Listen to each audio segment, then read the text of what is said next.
17 of Foot Manager 2015, awakening the Italians here with AC Milan. Junior back, it's the 6th of March 2016. I've got a live commentary away at Parma today, as promised. Since the last episode, which was the 3-1 win at home to Torino, where we actually made heavy work of what should have been a straightforward game, going 1-0 down just before the break. We turned it around in the second half, though, scoring 3 goals, and winning the game quite comfortably in the end. At that stage, I think we just taken over Juventus, but they had a game in hand. But since then, we've actually played very well in the 4 games I'm going to update you on. So let's get straight into that and see how well we did. So the next game after the 3-1 win over Torino, we travelled to Udinese, which on paper is a tough game, and there's no two ways about it. Really, it is a tough game. But we managed to win this game 3-0, which I was really very impressed with in the end.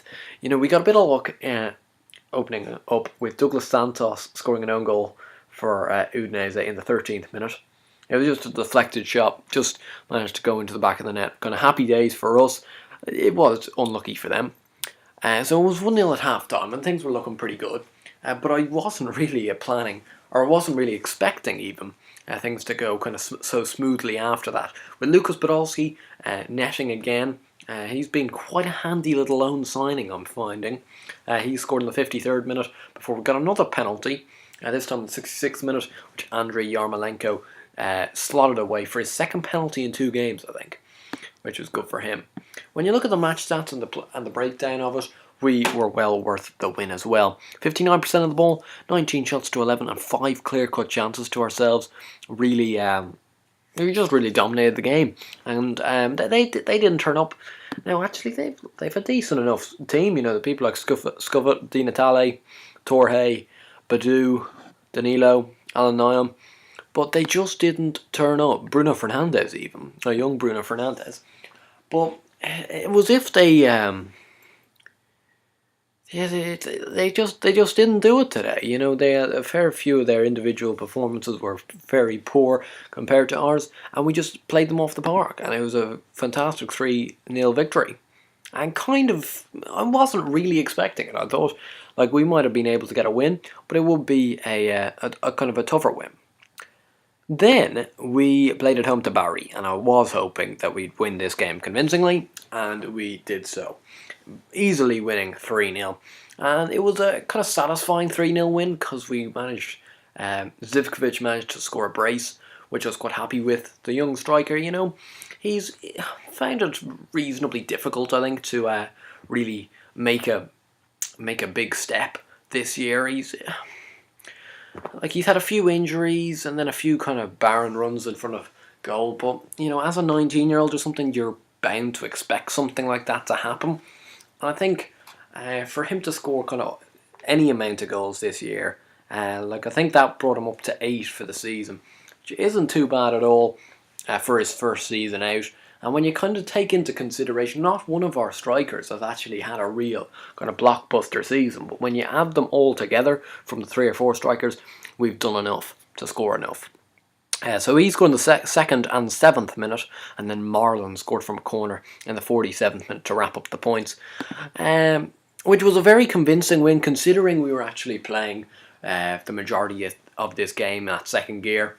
You know, we 26 shots to 10, we 58% of the ball, 4 clear-cut chances to 0, and 9 half chances to 4. So we created an awful lot actually, but our finishing wasn't actually the best I've seen in this game.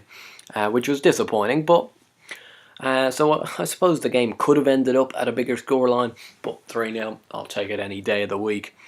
And Bari really do look, I think, destined for the drop this year. We then travelled to Fiorentina. Now, undoubtedly, this was the trickiest game we had to play during the games off camera, and we managed to get a 1-1 draw out of it, which I was quite pleased with actually. They took the lead in the 23rd minute through Matos, and Giacomo Bonaventura equalised in the 54th minute to give us a point.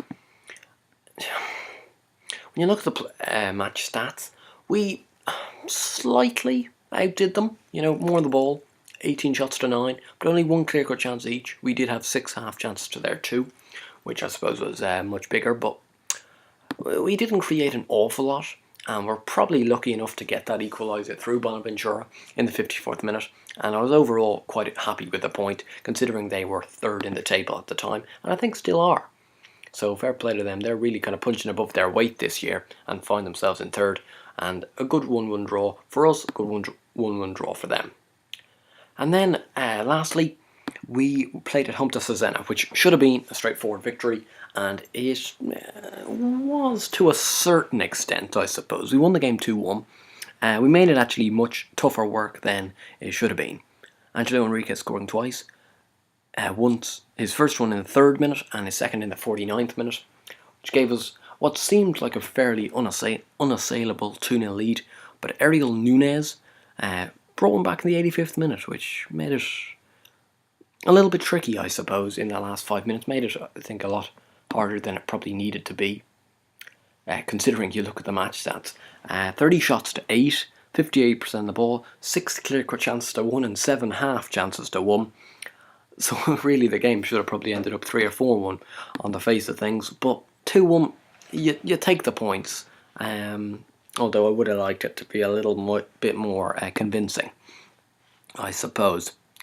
So that leaves the Serie A in this position at the moment. We've both played the same games, us and Juventus, which is quite good, I feel, because at least we're getting a real gist of where we are at the moment. And we're both played 28 games, so there's 10 games left in the season. We're on 64 points, they're on 63 points. So there really isn't any difference between us, just a point. They've got a far superior goal difference because they've still only conceded 12, which I'm still a bit mystified by. But they did drop some points between now and the last episode, which I was very glad with, because it means we've been able to kind of hop over them. Fiorentina have dropped down to 5th, actually. I didn't realise that. Roma up to 3rd. They're 9 points behind us with a game in hand. So I suppose if both us and Juventus had poor enough ends to the season, Roma could even sneak into the title race. I doubt that's going to happen, though. I do think it's just a straight shoot between us and Juventus, and it's really who can hold their nerve. Based on due to the titles they've won recently, I'd say Juventus will end up winning it, even though we were the last club to win the Serie A that wasn't Juventus, which I suppose is something to take away. Yeah, we seem to win it in kind of intervals. Apart from the early 90s, we just win it at kind of 4 or 5 year intervals. We're kind of always thereabouts, but we struggle to get over the end line in the end. If we have a look at the overall player stats from our player statistics from our team, top goal scorer is Bonaventura with 15. Zivkovic is now in 2nd with 8, but he has picked up an injury, out for 2 to 4 days, so he's just going to miss today's game. Bruised thigh, nothing too serious. Enriquez and Niang both on 6. Average rating wise, Bonaventura top provider with 12 as well. Enriquez is 7, Desciglio is 6. And average rating, if we take away Saponara, is Bonaventura, Desciglio, Yarmolenko, Albertazzi and Umtiti. Umtiti just coming back from his 5 to 6 week injury. Will be back in 4 days, so again he won't feature in today's game against Parma. Other than that, I don't think there's actually too much else to say. That's the league table. If we have a look at the remainder of our fixtures after the Parma game, we do have Roma away coming up soon. Then we've got Inter and Juventus, which are going to be 2 real critical games, because then we've got what should be a straightforward last 4 games. But it's those 2 that could really kind of define who's going to win the title, especially that Juventus game. As for Juventus, let's have a look. So we've got Roma, Inter and Juventus left to go. Who do they have? They've, of course, got us. Roma as well, away from home, which is good to see. Fiorentina away last game of the season as well. So they're kind of on the same boat. Apart from that, though, it's fairly straightforward. So it really is going to go down to the wire, this one.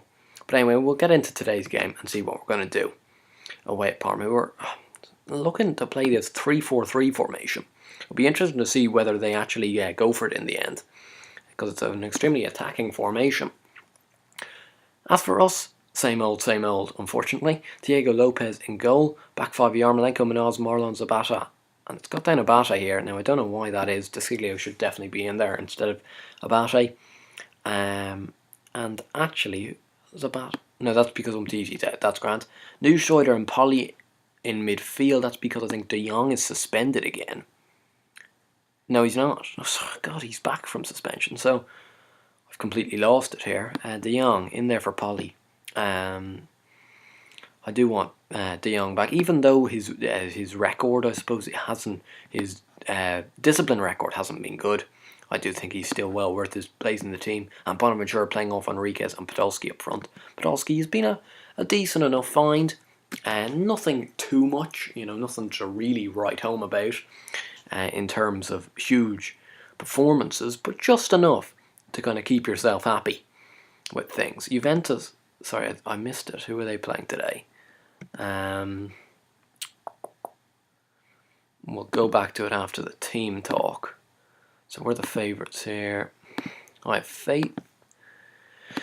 Not the best team talk we're coming out with. A few green lines here and there. 2 overall. But if you have a look at the match analysis screen, Juventus are not playing. That's interesting. Oh, did they play yesterday, I wonder? They did. They beat Empoli yesterday 4-1. So they're not playing today. So we've got an opportunity to take a 4-point lead on Juventus. But they, of course, will have a game in hand. But I always like points on the board rather than a game in hand. That's my personal preference. Always has been, always will be. And we'll get today's game underway. A possible chance to really put some distance between us and Juventus. And really kind of make them have to win their game in hand. I don't know who it's against specifically, but hopefully it might be a tricky enough fixture that they might drop a point. But unfortunately, like if we drop points today, it wouldn't. Oh fuck! Cassano has scored. Antonio Cassano has scored in that after 5 minutes, and as it says down there, it is a nightmare start for AC Milan. There's no 2 ways about that, because if we lose today, it really is quite irrelevant what Juventus do in their game in hand. If they win it, then they've got a 2-point cushion on us. So it was vital to at least try and get a point today, to put at least a 2-point gap between us both. But suppose it's not exactly been an ideal start. We've had a bit of kind of mixed fortune, I suppose, in recent live commentaries. Oh God, what is happening here on this replay? Are you seeing anything there? I haven't.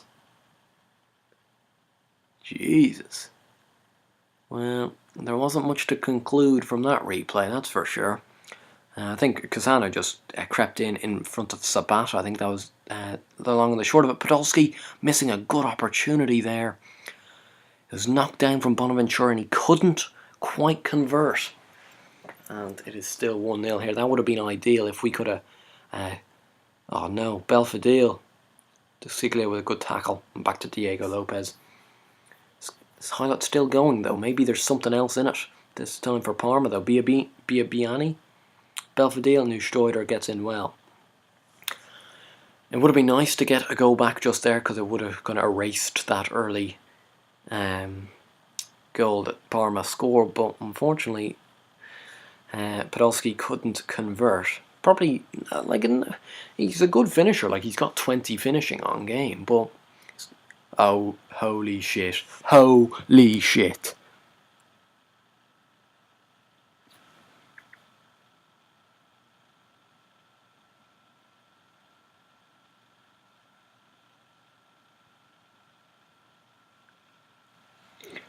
How are you meant to play when stuff like that's going to happen to you? You just know that the game is not meant to be when something like that happens. A nightmare moment from Diego Lopez. It's been a nightmare moment from AC Milan, to be honest, this whole first 20 minutes. Can we try and erase that from memory? It's going to be tough, but Bonaventura could be in here. Oh, he's missed another chance. We've had 2 clear-cut chances, like even with the amount of slack defending that there's been in this first 20 minutes, if we'd taken our chances, we'd still be level at the moment. Yarmolenko back to him. Podolski, oh, it's a half chance. No, it's a clear-cut chance again, so it's 3 clear-cut chances we've missed, and yet we're 2. Manol, Oh, what a save. It's just not going our way today, is it? Going to bump it up to attacking early on. We're going to have to. We're going to have to try and at least get a goal before half time. Otherwise, things are going to get very dicey going into the second half. Now, we could run the risk of conceding another goal now, which would really finish the game off already, which isn't what I want either, to be honest. But God, what the? Still can't get over that second one. It really is a game from hell so far. Anyway, here's Desciglio. Can we try and get a little bit of something going into half-time? A little bit of momentum. Yarmolenko, can he make a drive down this left-hand side? Does so. Enriquez, great header. Fantastic header from Angelo Enriquez. And it is 2-1, his 7th of the season.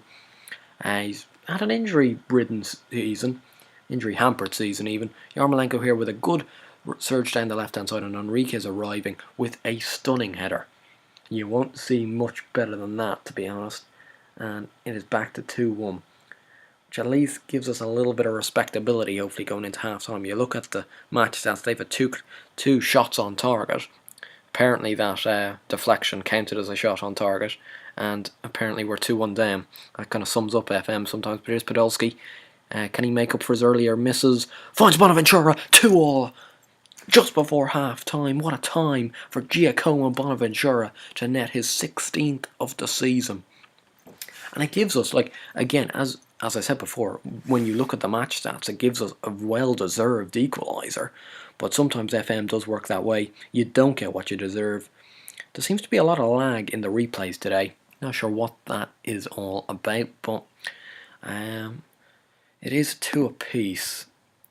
We can still win this, because we've been the better team. There's no doubt about that. But you know, not putting balls in the back of the net, not putting enough balls in the back of the net, and then having a few mistakes at the back has really cost us.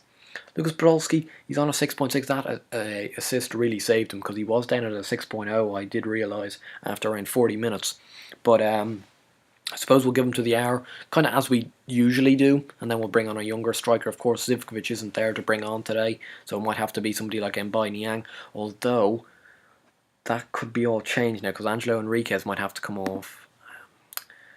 He's picked up an injury, so we're going to have to bring on Mbai Niang. Yeah, because Danny Ings is out injured as well, it seems. Didn't realise he was injured, but I suppose he hasn't really been starting, so I wouldn't have really taken much note. But here's Niang, who hasn't scored in ages. He's been on 6 for a long time this year. But here's Desciglio, maybe a chance to whip it in. And by Niang, he breaks the goal drought. Just as I say it, he breaks it. And we have turned it around here. After the nightmare first 20 minutes of being 2-0 down, we find ourselves 3-2 up here. And this is the fight of champions. Mbai Niang coming in at the front post. Desciglio with another assist. He's been monumental on that right hand flank. And to be fair, Yarmolenko has been monumental on the left hand flank. Both of them have had stellar seasons in the positions they've played, and really have given us that extra edge, I feel, in most games. Because they're solid defensively, but yet they give you so much going forward. It's not funny. Desciglio, like, he's not really a goal scorer, but that's I think his 7th assist of the season or something for don't do this. Oh, God. No. Oh, thank God. Their first clear-cut chance, and it's missed. That's poor from Niang. Sloppy passing, this. Roman Neustreiter isn't playing very well today. 6.2 for him. So we'll take him off. Bring on Ricardo Montalivo. A little bit more experience, I suppose. This is probably going to be his last half season. Or last 2 months or so now in an AC Milan shirt, because he will be leaving in the summer. Well, that's what I'm hoping. Especially with Pirlo coming in. Oh, God, we get away with that again. Our defending has been slack today, to say the least. A lot of balls kind of going over the head of centre-backs or going in behind them. Here's Montalivo. Can we seal it? No. Oh, get onto that. Podolski. Oh, he kind of half does so. Biabiani, Cassano, Coda, who's missed a few. He's not going to miss that one though. Massimo Coda right at the end.